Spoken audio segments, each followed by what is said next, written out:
This is Newsroom. Hello and welcome from Johannesburg here in South Africa. I'm Evan Jansen. The show, of course, always live and broadcast from our studios here in Auckland Park. We're also streaming live on YouTube, of course, and you can watch the show back on demand on our YouTube channel now. Police Minister Nadine Nhleko will appear before the Police Portfolio Committee today to brief MPs on the implementation of the Farlam Commission's recommendations following the inquiry into the Marikana massacre. We'll be live in Parliament shortly for these proceedings, but first, let's get the day's news from Anine Mal.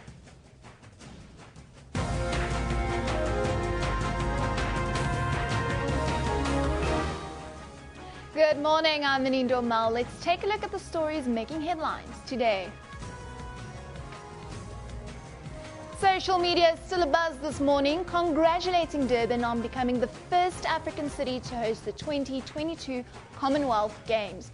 The coastal city was the lone candidate in the vote for the hosting rights after Canada's Edmonton withdrew in February, citing cost concerns. Talking to Morning Live earlier, Sports Minister Fikile Mbalula congratulated the city on this historic announcement. It's a very good prospect for South Africa because we're negotiating from a position of strength. Unlike when FIFA came here, everything was imposed. Yeah. And all what we had to do was to spend. But everything that we're going to spend as government is aligned to our developmental trajectory and objectives. Today, the New Agenda Party will head to the High Court in Pretoria in a bid to have the composition of the Springbok rugby team declared racially biased. Over the last couple of weeks, the Boks departure for the World Cup has been plagued in controversy. This as the Freedom Front Plus also approached the British High Commission in Pretoria to stop what it calls possible political interference in the selection of the World Cup team.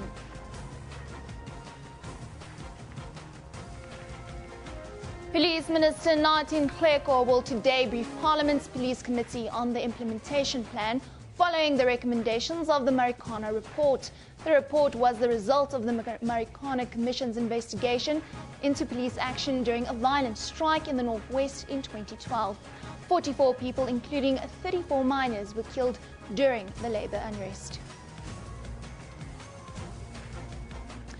In the Western Cape, security has been beefed up at the Alslandburg Agricultural Institute near Stellenbosch. Yesterday, a protest against the university's language policy turned violent. Students barred others from attending classes as they said they were trying to demolish the policy. Meanwhile, Stellenbosch University has invited the Open Stellenbosch movement to engage in discussions on transformation at the institution. The university's senior management met Parliament's Portfolio Committee on Higher Education yesterday to discuss alleged racism and violence on its campus. I'm not going to defend the indefensible. Racism, discrimination, human rights violation, exclusion, marginalization. These things are all wrong. End of story. Except what is wrong, we must be fixed, and we are attempting to do exactly that. Well, remember, you can find all of those stories on our Newsroom Facebook page. Just search for SABC Newsroom. Of course, you can also follow us on Twitter at SABC Newsroom. Evan, over to you. Thank you very much, Anine. Now, Police Minister Nadine Nhleko will appear before the Police Portfolio Committee today to brief MPs on the implementation of the Farlam Commission's recommendations following the inquiry into the Marikana massacre. Retired judge of the Supreme Court of Appeal, Judge Ian Farlam's report exonerated politicians but criticised the police's conduct and the operational plan. He also questioned National Police Commissioner Ria Piecha's fitness to hold office. President Jacob Zuma plans to establish an inquiry into General Piecha's fitness to hold office, while the Portfolio Committee has adopted terms of reference for a probe into the media statements issued in support of the Commissioner by the National Board of Commissioners as well as police management. Now, our parliamentary reporter, Abra Barbia, joins us from Parliament this morning. Very good morning to you, Abra. I understand you are about to go into session. But firstly, the Farlam Commission's report will be under interrogation. What do you expect at this briefing of the Police Minister? Yeben, good morning. While we expect fireworks, if we consider what's been going on in the committee and within the SAPS over the last few weeks, there's a lot that's going to be discussed today. We are going to, of course, be hearing the specific reason for today's meeting is for the Minister to come and brief the committee on what steps have been taken from the side of SAPS in terms of implementing the recommendations of the Farlam Commission. Now, we do already know that the Farlam Commission did recommend that the NPA look to prosecute not anybody in the executive, but look to prosecute those who did the actual killings. That was one of the recommendations by the Commission to the NPA. So we do know that there are court cases ongoing. I think there are 4 cases which are currently in court at the moment, and there are 2 more on the roll. But the Minister will clear all of that up for us today, along with everything else. And of course, also the Ria Piheja story. The Minister, the Commission also recommended that her conduct be looked into. So the Minister would be speaking about that as well. Quickly, before we go into session, you mentioned fireworks. Most of the fireworks, do you expect it to be around Ria Piheja in these discussions? Even in committee meetings, you usually have your opposition on one side and you have the ruling party on another side when it comes to various issues. In the police committee over the last few weeks, all parties, all MPs the lines have been drawn, they're all on the same side. And the feeling is mutual among all the parties that there needs to be a shake-up within the police top structure. And Ria Piheja's name, it comes up often enough, and basically the portfolio committee want the top structure to be cleaned up. Well, thank you very much, Abra. I understand that proceedings have just gotten underway in the chambers. I understand you've also got a run up to go and join us. Thanks for joining us today. That's our parliamentary reporter, Abra Barbier. Now, I can tell you that Police Minister Nadia Nhleko is, well, busy addressing the Portfolio Committee. Let's go straight into the chamber for what will be quite a hectic discussion this morning. No, thank you very much, Honourable Chairperson, Honourable Members.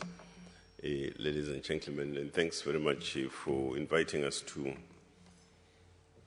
appear before you and engage around this very important subject matter. I would like to, first and foremost, just, I think the rest of the delegation that is here before you are people that we have known for quite some time and interacted with and so on from our side. But there's one exceptional face that you have not seen, and that's in the form of Mr. Alvin Rapier. Mr. Alvin Rapier is the acting secretary for the Civilian Secretariat for Police as of yesterday. So he's actually 1 year old in the organization. Mr. Rapier has got quite a long history of involvement in the public service. He was once involved, he worked with Minister Geraldine Fraser-Moleketi at the time when Minister Moleketi was the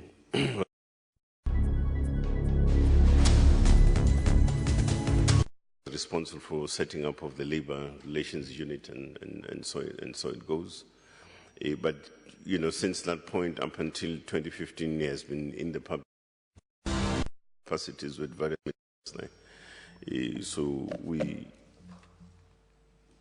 have then taken the opportunity to welcome him into the fold of the Ministry of Police and specifically the Secretariat.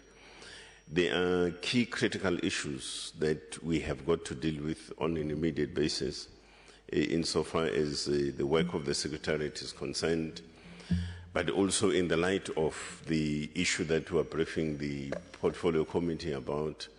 It's going to be critical to position and reposition the Secretariat in such a manner that we are ready to effectively deal with the issues arising out of the Farlam Commission's report. Now, the second point on processing is the mere fact that this is our second station. The first station was a cabinet, where we briefed cabinet and, of course, arrived at a position in relation to the very same presentation that we're making. So now we're appearing before the Portfolio Committee. And it is therefore going to be the start of further interactions around the question of the Farlam Commission's recommendations. And there are a series of events and activities that we'll be embarking upon to begin to activate towards the actual processing of a number of these recommendations. Our starting point, the Honourable Chair, Honourable Members, is that the Farlam Commission's report offers an excellent opportunity for us to fully embrace the recommendations of the Commission, but also to use them to drive a broad and profound transformation of the SAPS. Post-1994, there is no opportunity such as this one, for an example, for us to begin to fundamentally deal with the critical issues insofar as the South African Police Service is concerned. And one of the issues that require immediate action on our side is the setting up of an independent panel of experts as recommended by the Farlam Commission. And under it, we will also set up a structure, a transformation task team, which essentially is almost like a technical support sort of team of sorts to the panel of experts. And it would be led by the Deputy Minister. The panel of experts, the independent panel of experts, it will combine your local expertise with international expertise as well. And it would be led by a retired judge. And for this reason, and also just the significance of the issue, we have taken a position that this is essentially a presidential project, much as it will be housed and administered at a ministerial level, within the context of the Minister of Police and so forth. But essentially, it is a ministerial project, and therefore the reporting line would be the panel of experts, the retired judge, the Minister of Police, President, Cabinet, and so on. So that is expected to be the process flow in terms of the lines of accountability and processing.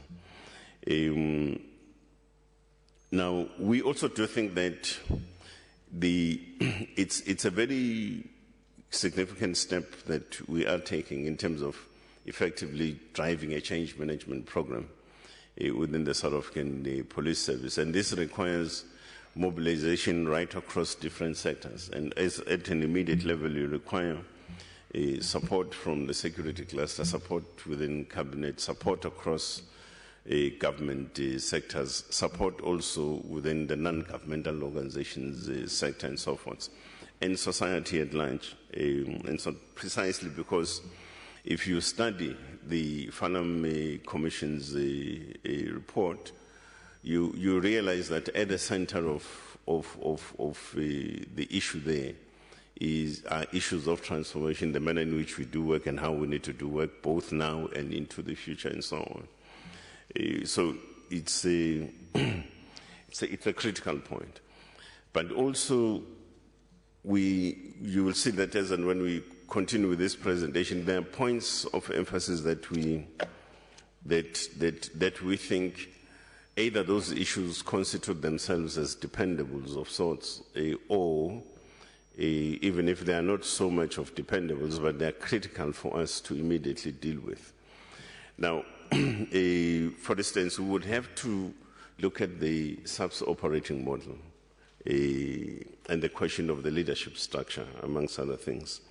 And in so doing, we'll have to focus on some other key positions: corporate services, finance, information technology, communication, and of course the issue of provincial management structures as well. So it's going to be critical that on an immediate basis, as and when we are rolling out this particular approach, those are the key critical sectors that we should, critical areas that we should actually look at. Now, the Commission recommended that a panel of experts to be appointed needed to be constituted by senior officers of the legal department of the SAPS, senior officers with extensive experience in public order policing, independent experts in public order policing, both local, both local and international, who have experience in dealing with crowds armed with sharp weapons and firearms, as presently prevalent in the South African context. Now, let me just, stress this point. South Africa has got a very unique culture, very unique. For instance, on average, per year, South Africa experiences no less than 10,000 public protests. They emerge almost all over, and that's the priority of the time, in a sense. Now, and that in itself poses a challenge about the manner in which the policing has got to be conducted in that context, for an example. So that's the one part. But the other one, of course, I'm not aware of any other country in the world where, when people are protesting, they have spears and knobgiris and whatever. Largely that's what you find in the South African situation. And therefore, the question of public order policing in the South African context has got to take into account a number of these particular dimensions, as mentioned in the Farlam Commission's report. And the panel, amongst other things, would have to revise and amend all prescripts relevant to public order policing. It would have to investigate the world's best practices and measures available for use without resorting to the use of weapons capable of automatic fire where public order policing methods are inadequate. In public order policing situations, operational decisions must be made by an officer in overall command with recent and relevant training, skills, and experience in public order policing. All radio communications should be recorded, and the recordings should be preserved. Plans for public order policing operations should identify the means of communication which SAPS members will use to communicate with one another. A protocol should be developed and implemented for communication in large operations, including alternative mechanisms, where the available radio system is such that it will not provide adequate means of communication. So essentially, Honourable Chair, what I've just gone through are the areas that the Farlam Commission recommendations pointed out. The Commission further states that the SAPS should review the adequacy of the training of the members who use specialized equipment such as water cannons and video equipment. All SAPS helicopters should be equipped with functional video cameras. In operations where there is a high likelihood of the use of force, the plan should include the provision of adequate and speedy first aid to those who are injured. The Commission also emphasizes that all police officers should be trained in basic first aid, that there should be a clear protocol which states that SAPS members with first aid training who are at the scene of an incident where first aid is required should administer first aid. Specialist firearm officers should receive additional training in the basic first aid skill needed to deal with gunshot wounds. The Commission adds that the recommendations by the National Planning Commission for the demilitarization and professionalizing of the SAPS should be implemented as a matter of priority. With regards to accountability, where a police operation and its consequences have been controversial, requiring further investigation, the Minister and the National Commissioner should take care when making public statements or addressing members of the South African Police Service. They should not say anything which might have the effect of closing the ranks or discouraging members who are aware of inappropriate actions from disclosing what they know. The standing orders should more clearly require a full audit trail and an adequate recording of police operations. The South African Police Service and its members should accept that they have a duty of public accountability and truth-telling because they exercise force on behalf of all South Africans. The staffing and resourcing of the Independent Police Investigations Directorate should be reviewed to ensure that it is able to carry out its functions effectively. It would also be remembered that far and beyond the recommendations as stated by the Farlam Commission of Inquiry, there was also the issue of further reference. The referral, those issues were that the Commission recommended a full investigation under the direction of the Director of Public Prosecutions in Northwest, with a view to ascertaining criminal liability on the part of all members of the South African Police Service who were involved in the incidents at Scene 1 and Scene 2. The second point for referral by the Commission in terms of Section 24, subsection 1 of the NPA Act, for the purposes of the investigation, a team should be appointed, headed by a senior state advocate, together with independent experts in the reconstruction of crime scenes, expert ballistic and forensic pathologists, practitioners, and senior investigators from IPID, and any such further experts as may be necessary. I would like just to add briefly, just on these 2 points, work has already started. IPID, together with the NPA, have started working on this issue in terms of setting up a project to actually follow through on these particular recommendations by the Farlam Commission of Inquiry. Now, the next slide is about, which is actually not that one, it's the one before that. The next slide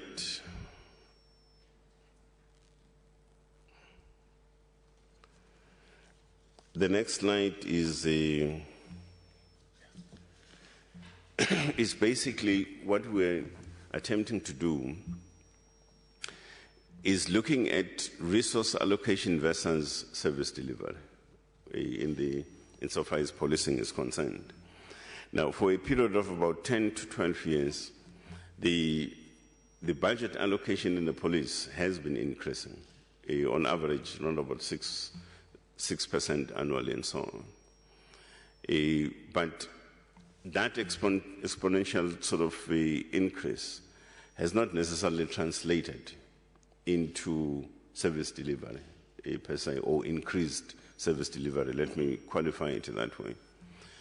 And that's one area that requires a specific sort of attention. For an example, Singapore also, amongst other things, they benchmark themselves around this question. And amongst other things, you'll find that almost 56% of the policing budget, insofar as the Singaporean experience is concerned, is yes, personnel. Then, of course, the rest is towards service delivery and so on. And I think the challenge with regards to the South African situation is that 74% of this very same budget, the policing budget, is towards personnel costs. And of course, the rest, is towards, issues of service delivery. And this is a very challenging point because wherever you go, for instance, we have, in a space of about a year, we have had no less than 80 community engagements in various parts of the country. And this issue comes up quite a lot. The question of resource allocation, the question of whether or not we have sufficient vehicles at police stations, sufficient personnel, and so on. So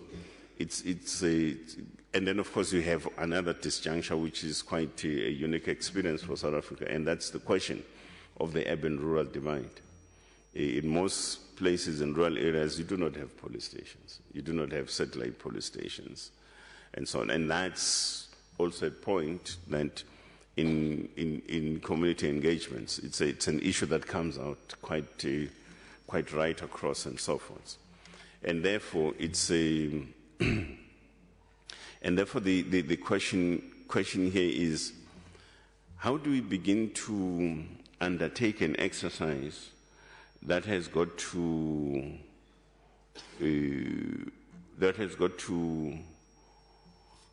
try and strike somewhat of a relative balance between resource allocation on the one hand and the question of delivery of services and so it goes.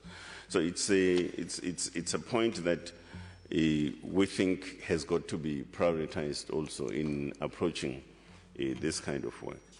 And there are 4 key points that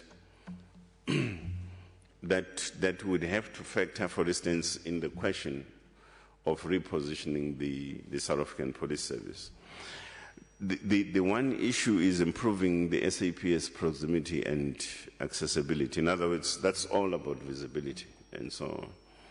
And this means improving visibility in the community and accessibility of the South African Police Service by any member of the public.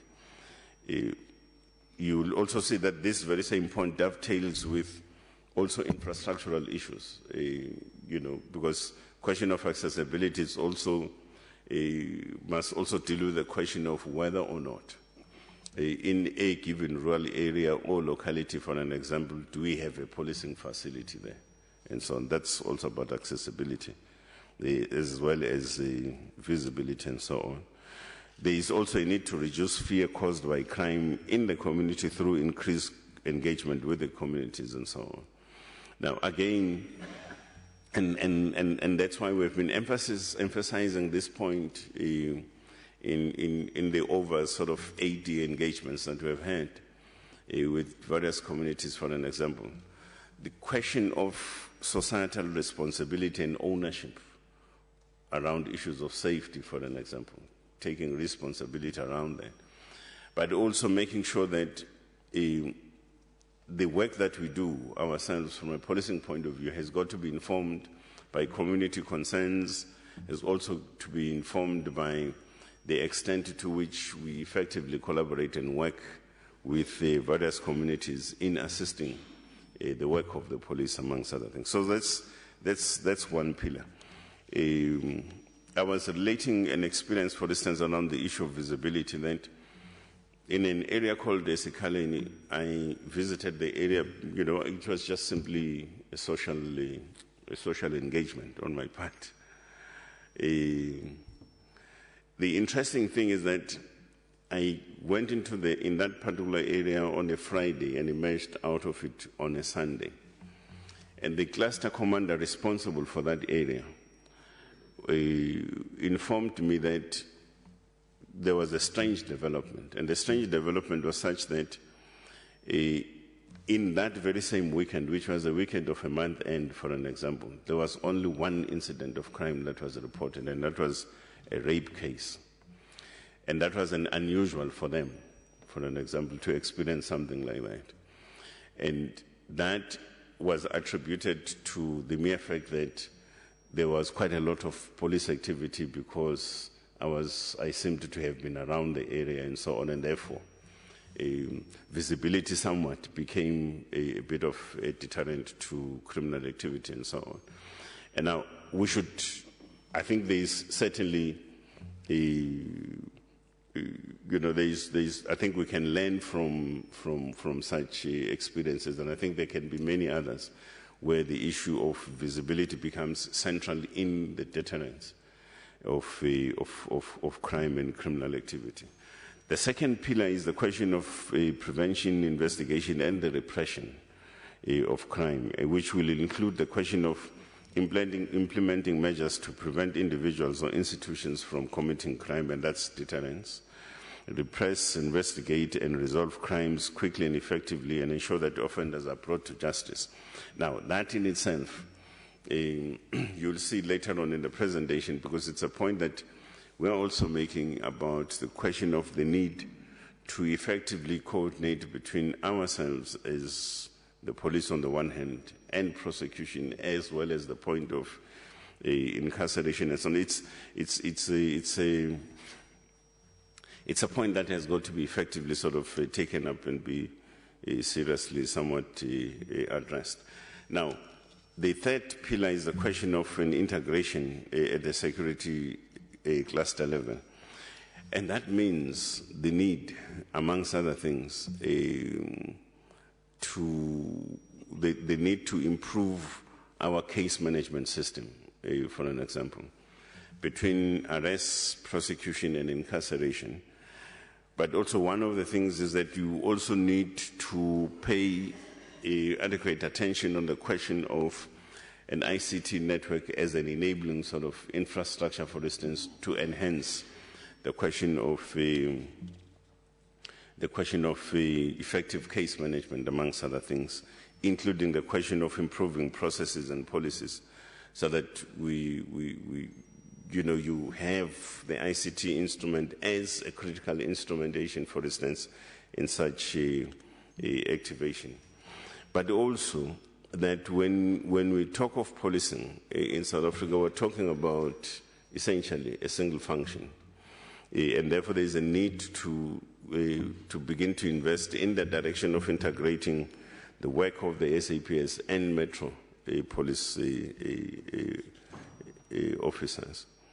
Now, the fourth critical area that we need to focus on in repositioning our work is coordination of international work. And that essentially means that we need to cooperate with local and international stakeholders in addressing the issues of crime prevention and measures that would have to be embarked upon.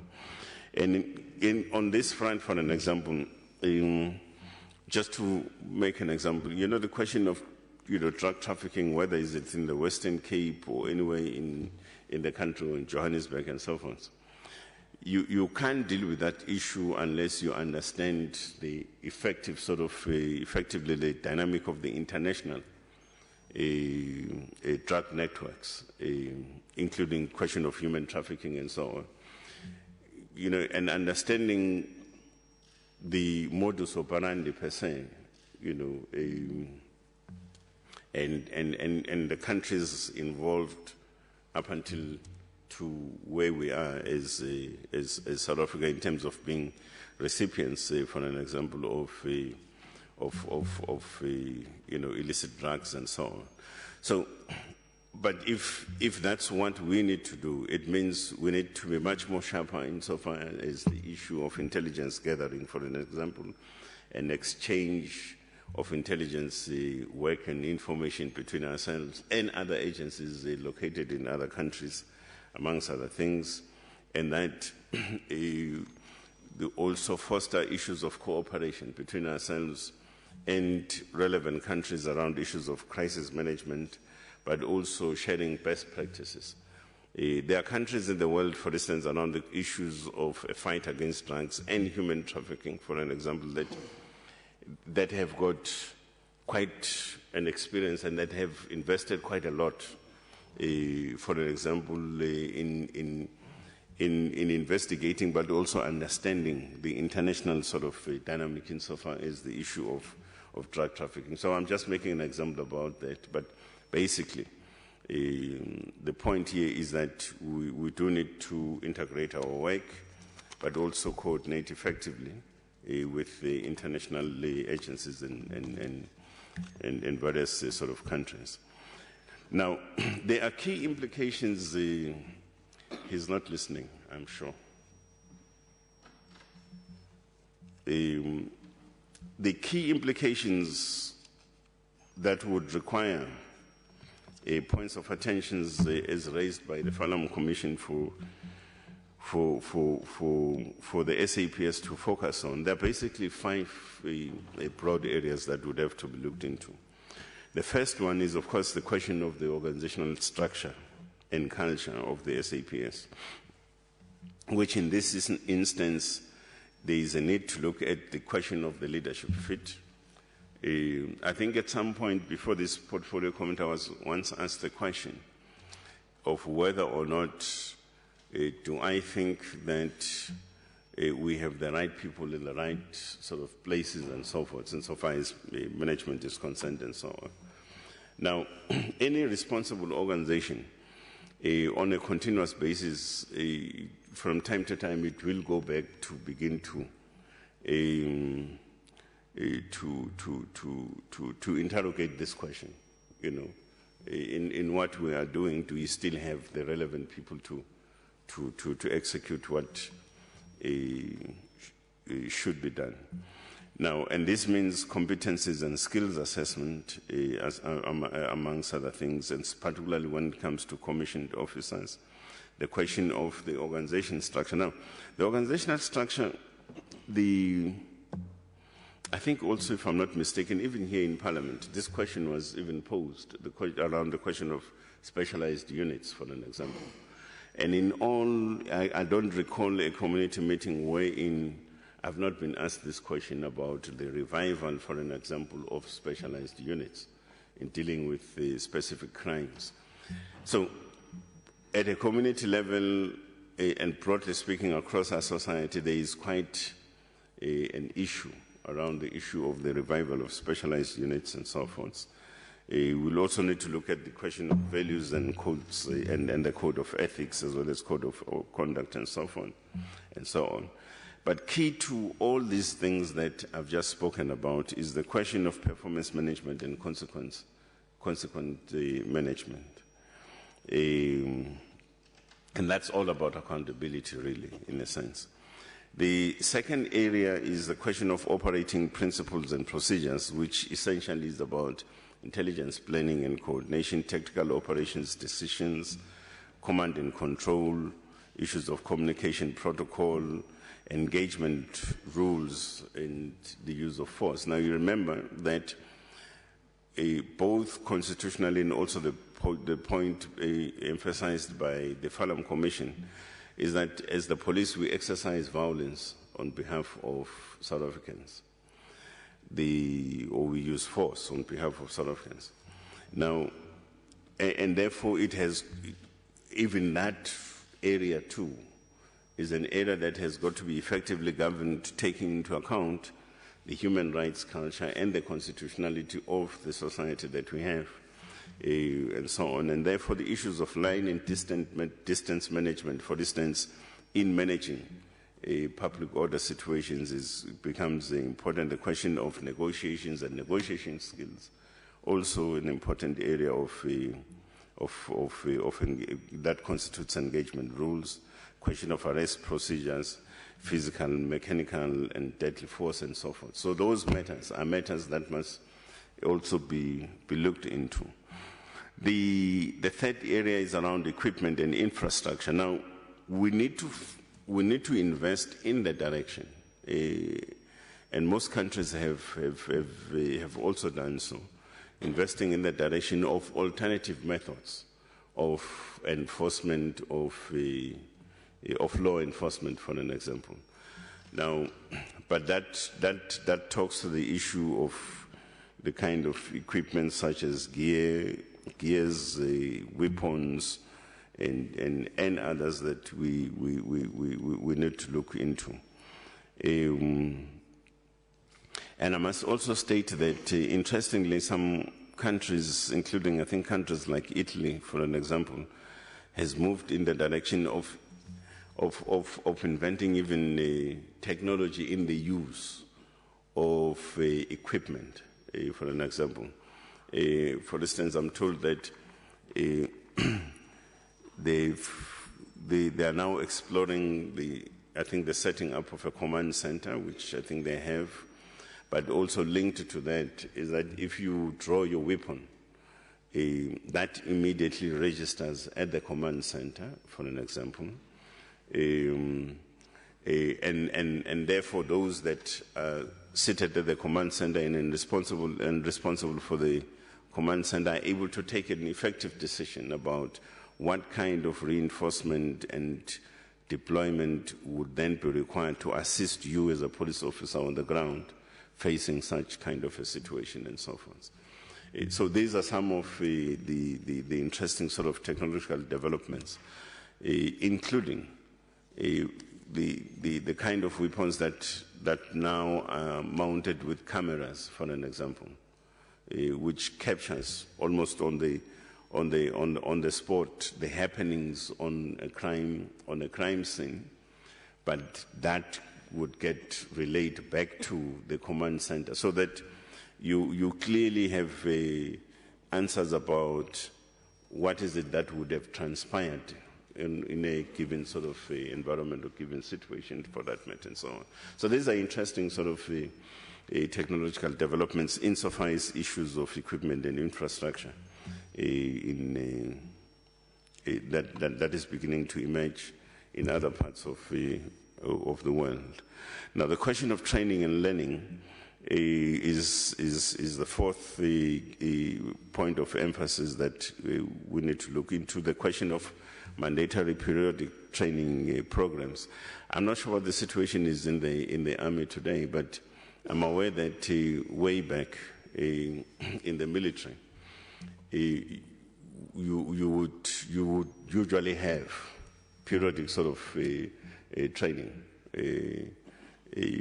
of members and so on, both at the physical combat, your use of weaponry, which is basically your tactic, physical kind of focal points, policies and procedures, issues of teamwork, self-control, but also understanding the human rights environment within which we have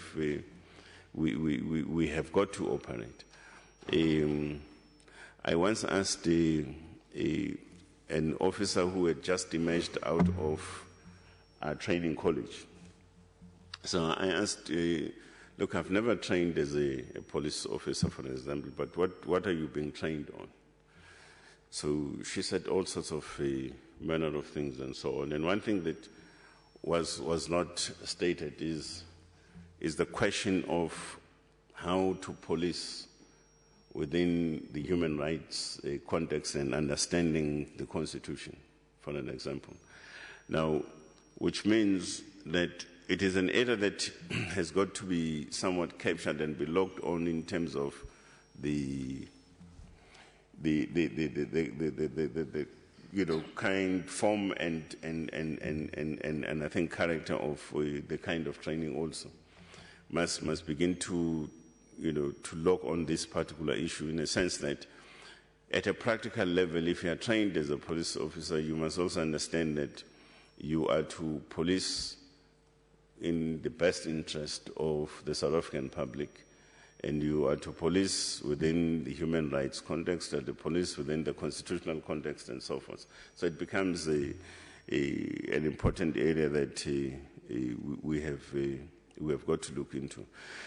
At the legislative and regulatory framework level, there are two critical areas that have got to be looked into. Is the question of demilitarization and the question of professionalization. Now, the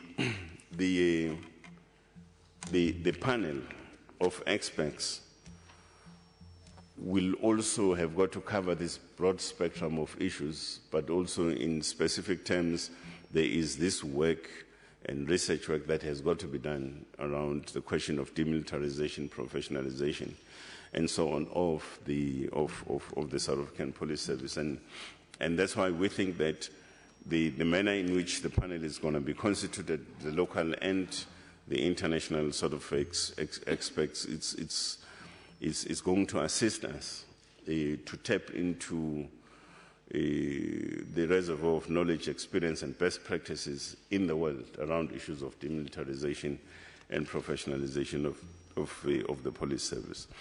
Now, this slide talks about he's also sleeping. Now, you're not listening. Yeah. The fourth, this is what we call a house, but basically it sums up the question of the four pillars as I had spoken to and about earlier on.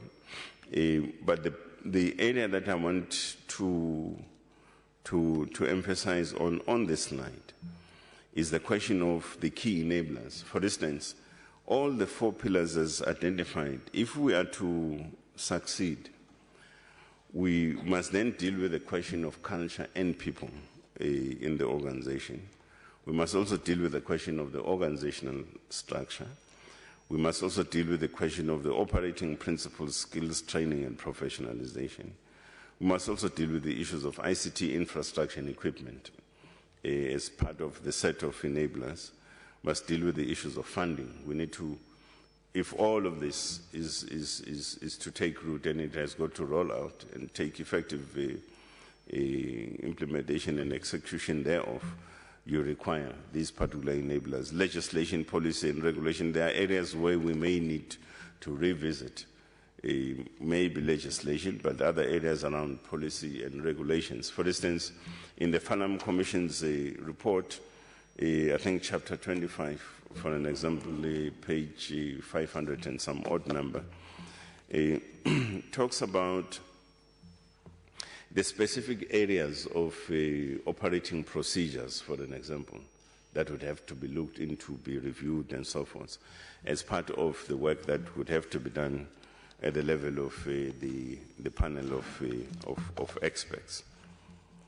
The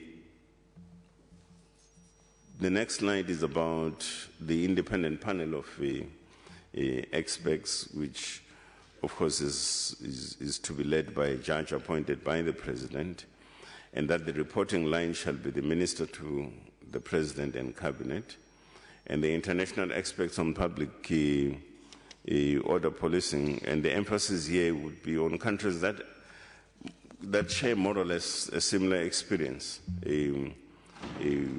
with the South African experience insofar as issues of public order policing and the best practice in the use of non-lethal methods and so on. But certainly in this country we have a number of local experts. For instance, we have experts in this country,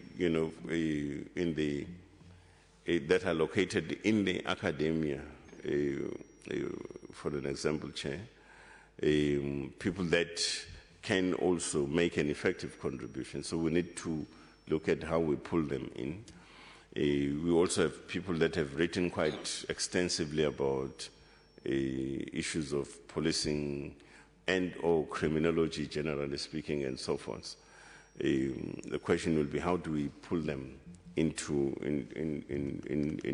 the fold and so on? And then, of course, you have got practitioners in the field of policing. I mean, if you were to engage with various sort of practitioners in the field of policing and people that have evolved with the policing issue over a period of time, for example, there's a wealth of experience that we can unearth at that level. And then, of course, the question of the senior officers with the relevant experience and high integrity within the South African police service, and senior officers from the SAPS legal department and the secretariat. And of course, the mandate will be to revise and amend all prescripts relevant and relating to public order policing, investigate the world's best practices and measures available for use without resorting to the use of weapons capable of automatic fire, and where public order policing methods are inadequate. So this is generally what the panel of experts is going to look like and so on. And then under this panel, you then have a transformation task team, which will be led by the Deputy Minister of Police, and by composition it will also have the National Commissioner, the international and local experts, and selected senior officers of the South African Police Service will also be constituted into this task team. But basically this task team, as I said, is much more of a technical support structure in a sense. it's it will. This is where, for instance, the program management office will be housed, amongst other things, in driving the overall change management program, amongst other things. This is where you also need to have quite an effective research capability located in there to look into a number of these identified areas and so on. It will also be expected that this particular task team would have to formulate proposals regarding the other aspects of transformation in the SAPS, such as organization and culture change, professionalization, ICT, issues of big data and funding issues, and so on. Receiving and integrating recommendations from the independent panel of experts, preparing an integrated plan for SAPS transformation, and the creation of a results delivery office. Now, the results delivery office is the same thing as your program management office. Now, if we're to look at how it will then, the next slide, please. If you look at how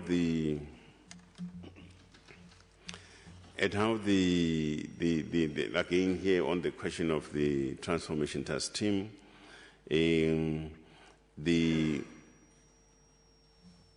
what we're trying to do here is to break the whole thing down, regardless of on the left, of course, is the question of the line of command in terms of, reporting lines and so on. It's all right, but the three blocks on the right-hand side, we're then beginning to factor in what, for instance, the results delivery office would actually look like. For instance, you need a team leader with 4 to 5 experts in there, one per major area of transformation and so forth. You also need to have weekly updates to the task team leader, which in this instance would be the deputy minister and so forth. Support design the initial overall transformation program, support the critical program trade-off decisions and cross-functional roadblocks and so forth, ensure resourcing and funding, apply consequence management, provide common framework and simple tools for risk assessment, sponsorship, tracking, reporting, and progress generally. Now, precisely because it's a change management program, you need to also factor in a reviewal process on an ongoing basis. Once you have a change management plans and programs in place, there will also be a need to take stock of how and what the experience would be on the ground. At the senior management of the SAPS, you require 5 members, which will, in this case, be the national commissioner, maybe 2 provincial commissioners and senior management and so on in identified areas and so forth.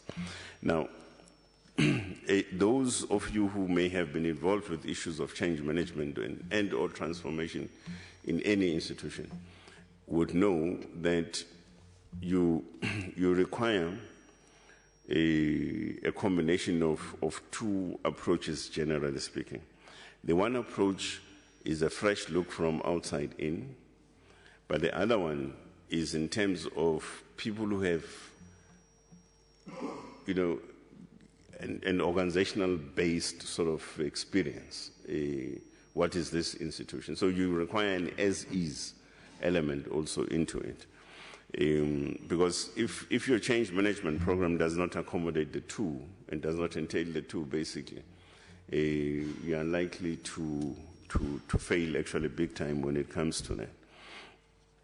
Now, insofar as the question of experts and or advisors, we are looking at 3 to 5 members, both at local and international, and with a specific focus on public order policing and syndicate crime and so forth.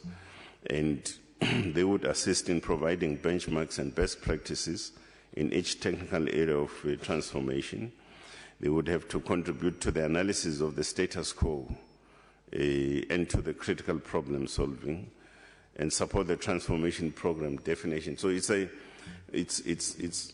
change management program. It's essentially a moving program. So you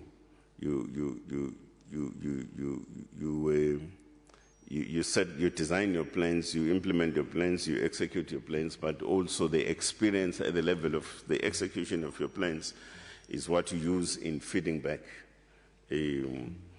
what your next step or future perspectives should actually be like. So it's an evolving sort of a program in a sense.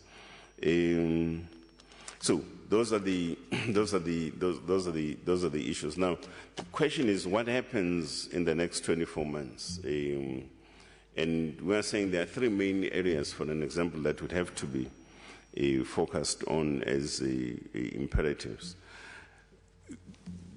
You know, the stage we are in now, actually, is that we would have to focus on the question of the implementation of the Farlam Commission's recommendations. So that's what the period is and so on. But also, the question of microcriminality has got to be tackled. For instance, you remember that we spoke about 4 critical areas of importance that we should actually be dealing with, you know, regardless. We don't need to wait for, you know, a change management program per se for us to be able to do those things. Issues of accessibility, visibility, repression of crime, and so on.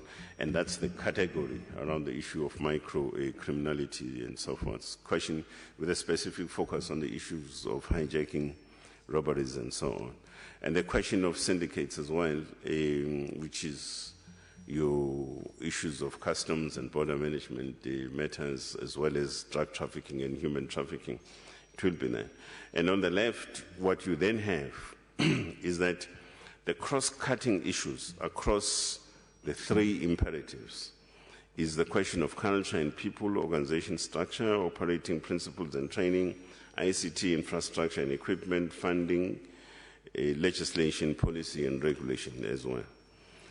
Now, the next slide is about the structure and its leadership that would have to be subject to a review and assessment process.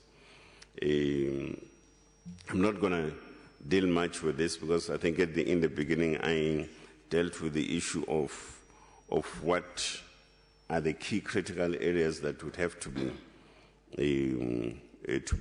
looked into insofar as the question of structure and leadership fit the issues of competencies and the rest that we had spoken about earlier on.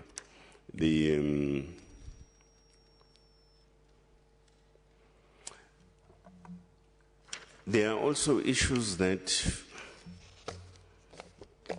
we also define as the moments of truth. In other words,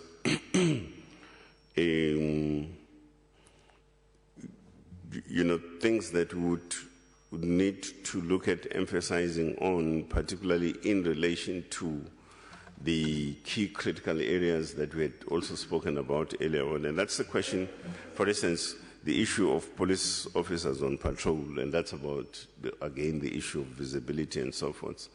And the point that we're making there is that there is also a need to emphasize on treating members of the public and colleagues with respect and courtesy, and making sure that there is no abuse of power and or authority, demonstrate vigilance from time to time. And so the second area, of course, is police officers involved in an intervention. In other words, again, if we intervene in situations, be it public order policing kind of situations, again, the same principles have got to apply, treating people with respect and courtesy, being sensitive to victims' emotional stress, making sure that we do not abuse power and authority, and using restraint when necessary and in proportion to the situation, diligently carrying out our work as well as being responsible. The third area, members of the public, visiting our service delivery points, such as police stations, for an example. The same principles also apply there. A question of members of the public visiting police stations, similar sort of principles also are applicable. Now, the next slide is about basically the question of how do we begin to. It's also about resource allocation and prioritizing, basically, our resources in a sense. Now, we will also just throw in some examples. For an example, 27% of all crime takes place in Gauteng. So that must say something about the manner in which we then have got to deploy resources in that regard. But even in Gauteng itself, you would find situations such as the theft of motor vehicles and motorcycles being the highest in Brooklyn in Pretoria. So that tells you that the manner in which we have got to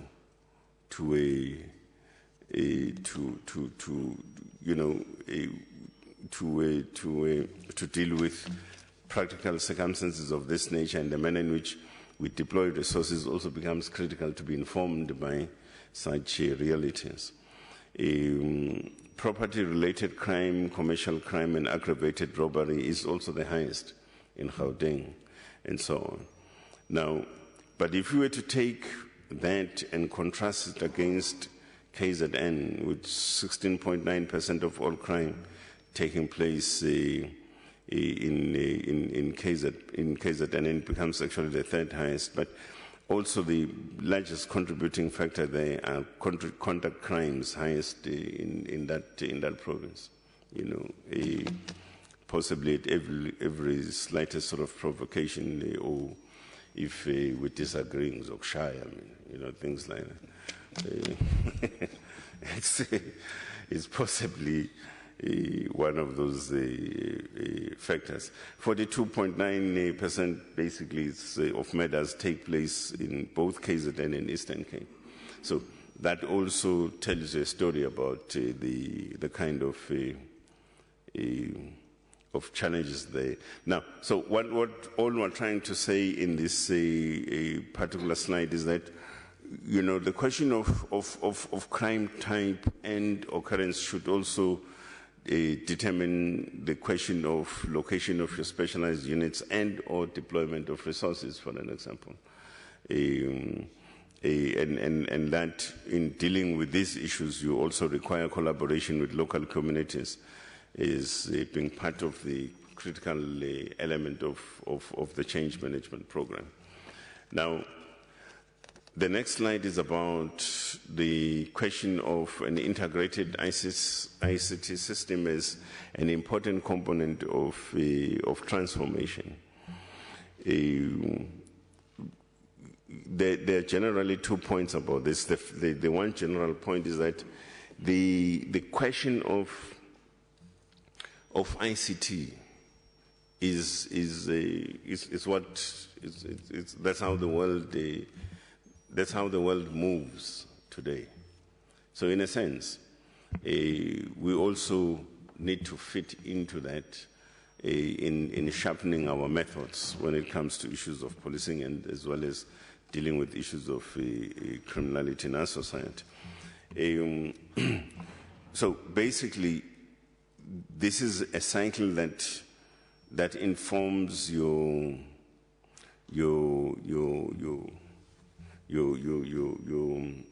that informs the question of coordination and integration between policing, prosecution, and incarceration.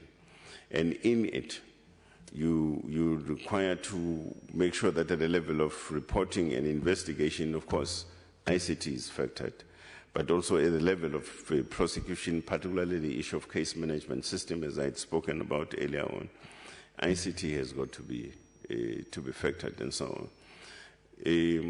Let me just give you an example. In recent times, there is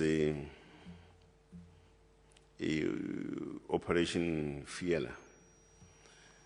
Now, I remember being asked this question. The people that had been arrested, for instance, how many of them had been effectively prosecuted and convicted? Now, for you to be able to give an effective answer on that question, you can only do so as and when you, at the press and click of a button, using an ICT enabling sort of instrument, that information just has got to come up, that sort of thing. So these are some of the things, and I'm quite happy that even within the JCPS cluster, where this matter is also receiving attention, to look at improving our methods using ICT around case management system and so forth. But that, all of it, arrest, prosecution, all of it, the landing point is, of course, incarceration and so forth. And that itself is this kind of cycle that has got to be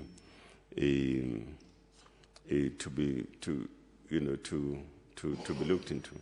Now, at the bottom of this slide, we are also talking about the supporting infrastructures as essentially, an enabler to ensure that we are able to use ICT and position ICT and positioning of ICT at the center of the work that we do on a day-to-day basis.